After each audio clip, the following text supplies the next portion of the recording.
All right, let's talk about something that, frankly, doesn't get enough airtime. American politicians who traded their fancy government buildings for, shall we say, less glamorous accommodations. We're diving into the world of corruption, scandal, and the occasional perp walk. Because let's be honest, there's something fascinating about the mighty falling, especially when they do it while wearing an American flag pin. Over the next few minutes, we're going to examine 10 politicians who learned the hard way that the law, in theory, applies to everyone. Buckle up, because some of these stories are wilder than a Roy Moore campaign rally. Our first guest star is James Traficant, a name that sounds like it should be attached to a boxing promoter in a Scorsese film. This congressman from Ohio had a certain flair. Think of a more disheveled, less competent John F. Kennedy. Traficant was known for his outlandish suits, his even more outlandish hairpiece, and his habit of ending his speeches with the phrase, "Beam me up." Yeah, you heard that right. But beneath the showmanship, Traficant was allegedly knee-deep in dirty dealings. Bribery, racketeering, tax evasion, you name it, he was probably accused of it. And like a discount Teflon pan, nothing seemed to stick. Until it did. In 2002, a jury found him guilty on 10 felony counts, and he was sentenced to 8 years in prison. Beam me up, Scotty, get me out of this mess. Too bad, Jimbo. No transporters in federal prison. Next up, we travel south to the land of Mardi Gras gumbo and political corruption so blatant it could make a Chicago alderman blush Louisiana. Enter Edwin Edwards, a man who seemingly treated the governorship like his own personal piggy bank. 4 terms, folks. You need more than a dash of charisma to pull that off, and Edwards had it in spades. He was known for his quick wit, his love of gambling, and his uncanny ability to escape scandal. Until he didn't. In 2000, Edwards' luck finally ran out. He was convicted on 17 counts of racketeering, extortion, fraud, and money laundering. The sentence? A cool 10 years in the slammer. That's a long time, even by Louisiana political scandal standards. But hey, at least he had plenty of stories to share with his fellow inmates. From the bayou to the Windy City, we arrive at our next destination, Illinois. And who better to represent the state's storied history of political corruption than our old pal Rod Blagojevich? This guy was like a walking caricature of a shady politician, complete with a helmet of hair that would make even Donald Trump jealous. But unlike Trump, Blagojevich's crimes went beyond questionable taste in interior design. This wasn't about gold-plated toilets, it was about allegedly trying to sell a Senate seat. Yes, you heard that right.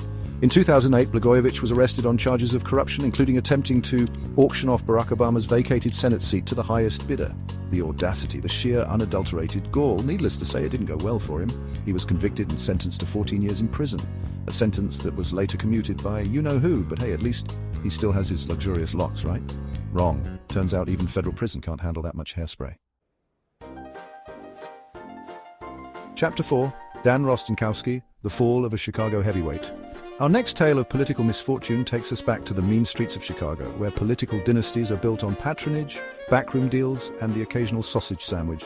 Dan Rostenkowski, a name synonymous with Chicago politics, ruled the roost for decades. This wasn't some two-bit alderman, this was a political heavyweight, a man who chaired the powerful House Ways and Means Committee. But even titans can fall, and Rostenkowski's tumble was a doozy. In 1994, he was indicted on 17 counts of corruption, including embezzlement, mail fraud, and witness tampering. The charges allegedly using taxpayer money for personal expenses like stamps. Yes, stamps! He essentially traded his political career for a lifetime supply of postage. Rostenkowski eventually pleaded guilty to 2 charges and was sentenced to 17 months in prison. A sad end for a man who once held so much power. Chapter 5. Duke Cunningham, Top Gun to Top Bunk. From the halls of Congress to the Big House, our next subject is Duke Cunningham, a name that sounds like it belongs to a southern gentleman sipping sweet tea on a wraparound porch. But this Duke wasn't about mint juleps and hospitality, he was about fighter jets and, well, bribes. Cunningham, a former Navy pilot and Vietnam War hero, seemed to have it all. A distinguished military career, a seat in Congress, and a penchant for accepting bribes in the most creative ways imaginable. We're talking cash stuffed in socks, a Rolls-Royce, and even a yacht named, wait for it, the Dukester. Subtle, right? In 2005, the high-flying congressman was grounded after pleading guilty to charges of conspiracy, bribery, and tax evasion. He was sentenced to 8 years and 4 months in prison, proving that even Top Guns can't outrun the long arm of the law. Chapter 6. Kwame Kilpatrick, The Fall of Detroit's Hip-Hop Mayor. Our next stop takes us to the Motor City, a city known for its grit, its determination, and, unfortunately, its history of political corruption. Enter Kwame Kilpatrick, Detroit's youngest ever mayor, and a man who earned the nickname the Hip-Hop Mayor for his flashy style and his penchant for controversy.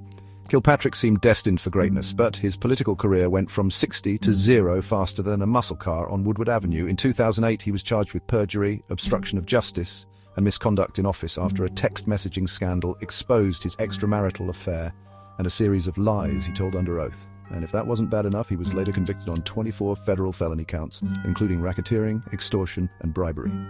The sentence? A whopping 28 years in prison, a stark reminder that even in the D, crime doesn't pay. Chapter 7. John Rowland, From Governor's Mansion to the Big House.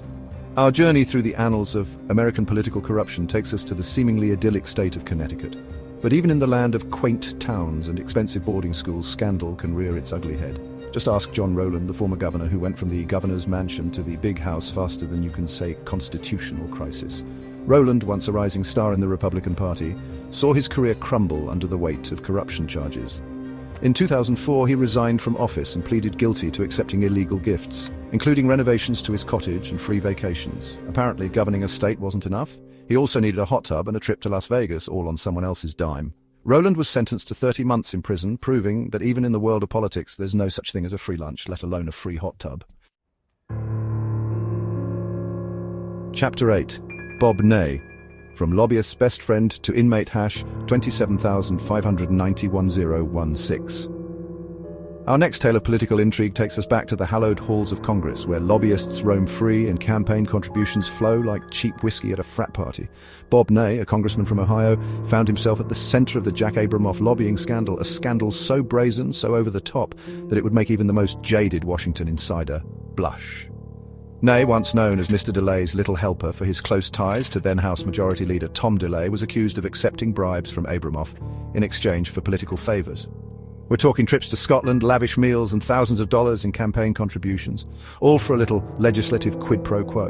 In 2007, Ney pleaded guilty to conspiracy and making false statements and was sentenced to 30 months in prison. His inmate number, 27591-016. Catchy, right?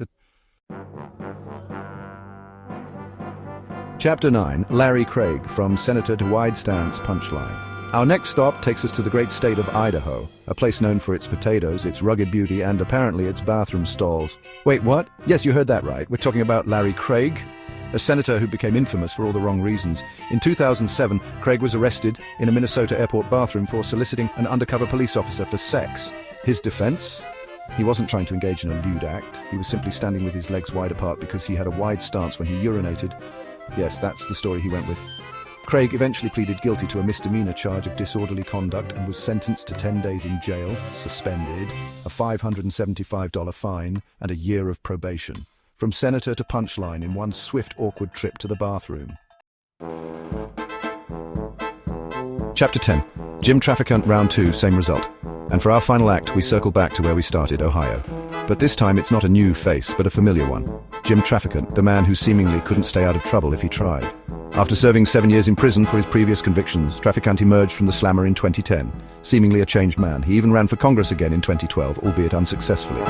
But old habits die hard, and Traficant found himself back in the legal crosshairs in 2011 when he was charged with driving under the influence, driving without a license, and not wearing a seatbelt. The result? More probation and community service. Some things never change, do they? Outro, power, corruption, and the long arm of the law. So there you have it, folks. 10 cautionary tales of American politicians who traded power for prison cells, influence for indictments, and freedom for orange jumpsuits. These stories remind us that no one is above the law, no matter how rich, powerful, or well-coiffed they may be.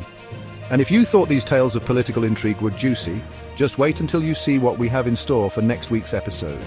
We'll be delving into the world of corporate scandals, where greed knows no bounds, and white-collar criminals make Bernie Madoff look like a petty thief. Subscribe to the channel and hit that notification bell so you don't miss a single episode.